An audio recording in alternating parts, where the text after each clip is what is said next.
Hi everyone, welcome back to the knowledge hub. आइए knowledge hub के इस video में क्लास 10th का जो लीनियर इक्वेशन का क्वेश्चन नंबर थर्ड था उसको सॉल्व कर लेते हैं। क्वेश्चन नंबर थर्ड कह रहा है कि हमें a1/a2 b1/b2 c1/c2 मतलब बेसिकली इस इक्वेशन की जो कोफिशिएंट रहेगा उसके रेशियो का कंपेयर करके बताना है क्या ये इक्वेशन होगा। ये जो इक्वेशन है क्या ये कंसिस्टेंट है या इनकंसिस्टेंट है। अब ये कंसिस्टेंट क्या होता है? बेसिकली कंसिस्टेंट वो इक्वेशन होते हैं जिसका कोई सोल्यूशन होता है, और इनकंसिस्टेंट वो इक्वेशन होते हैं जिसका कोई सोल्यूशन नहीं होता। अब कंसिस्टेंट के एग्जांपल में आ जाएंगे intersecting lines and coincident lines, क्योंकि ये कहीं ना कहीं एक पॉइंट में मिल रहे हैं इसलिए इसका एक सोल्यूशन होगा।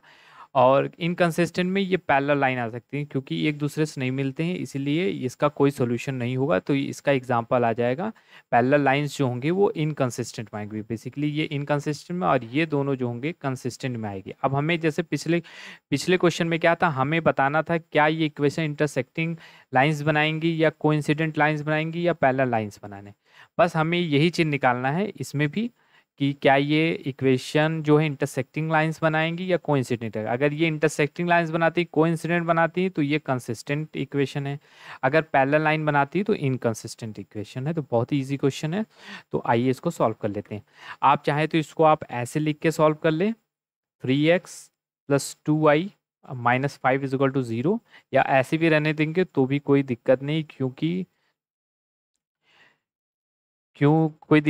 क्योंकि ये दोनों ही यहाँ पे आ रहा है तो दोनों के पास माइनस हो रहा है। तो अल्टीमेटली क्या होगा, जब c1/c2 का हम वैल्यू पुट करेंगे तो माइनस कट ही जाएगा। देखिएगा आप, जैसे मान लीजिए ये a1/a2 हमने यहाँ लिख दिया, b1/b2 हमने यहाँ लिख दिया एंड c1/c2 हमने यहाँ लिख दिया। ठीक है, अब इसका कोएफिशिएंट का हमें रेशियो का कंपेयर करना है। ठीक है, तो इसका हो जाएगा a1/a2 क्या है 3/2।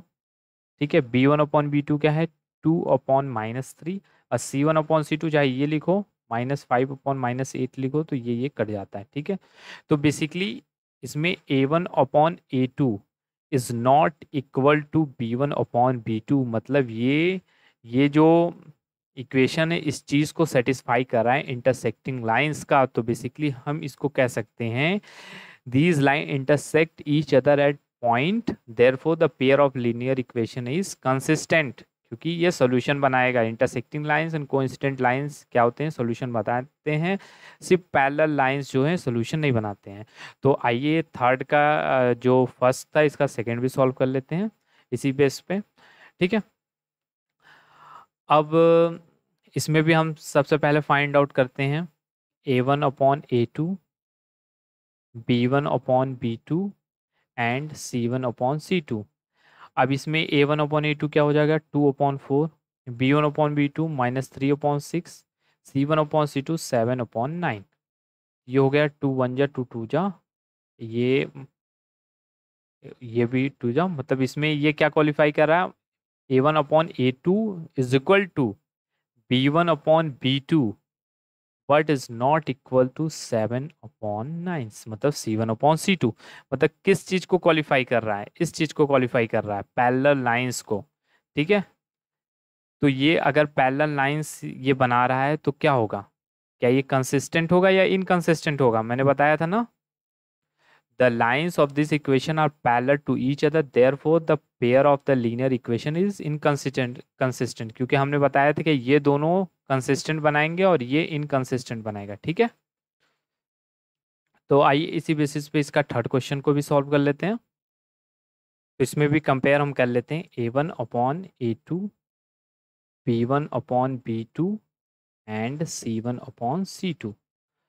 तो a1 इसका कोफिशिएंट क्या है 3/2 फिर डिवाइड बाई 9। ठीक है, इसका कोफिशिएंट क्या है 5/3, y का कोफिशिएंट क्या है 5/3, फिर मेन डिवाइड है, फिर इसका ये है -10। ठीक है, और इसका हो जाएगा 7/14। ठीक है, अब देखिए ये 3/2 है। अब देखिए इसको सॉल्व करने का एक तरीका होता है, जैसे मान लीजिए 3/2 ये डिवाइड बाई 9 है, तो इसका जब यहाँ पे इसका रेसिप्रोकल होता है तो बेसिकली ये बन जाता है 3/2 मल्टीप्लाई बाई 1/9। तो बेसिकली क्या होता है कि ये इसका और इसका मल्टीप्लाई हो जाता है, तो बेसिकली हम यहाँ पे क्या क्या करेंगे, इसका इसका मल्टीप्लाई कर देंगे, तो ये हो जाएगा 3 अपॉन बेसिकली 18, ठीक है। और ये हो जाएगा, इन दोनों का मल्टीप्लाई हो जाएगा तो 5 अपॉन 30 और ये 7 अपॉन 40, ठीक है। तो ये हो गया 3 1 जा 3 6 जा 5 1 जा एंड 5 5 6 जा 30, ठीक है।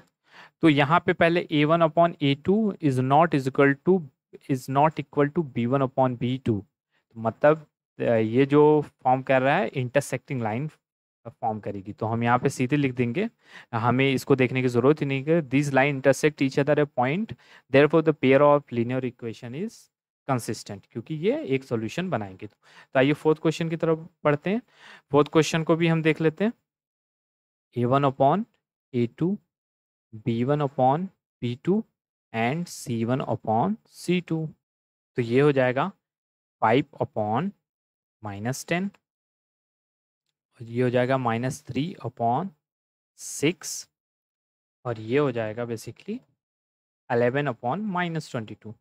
अब ये हो जाएगा 5 1 जा 5 2 जा बेसिकली 1 अपॉन -2, ये भी -1/2, ये भी हो जाएगा -1/2। अब यहाँ पे क्या हो रहा है, a1 upon a2 is equal to b1 upon b2 is equal to c1 upon c2। तो ये कौन सा, अगर इसको हम ग्राफ में ड्रॉ करेंगे तो ये कौन सा लाइन होगा, तो जाहिर सी बात है ये कोइंसिडेंट लाइंस होगी, ठीक है।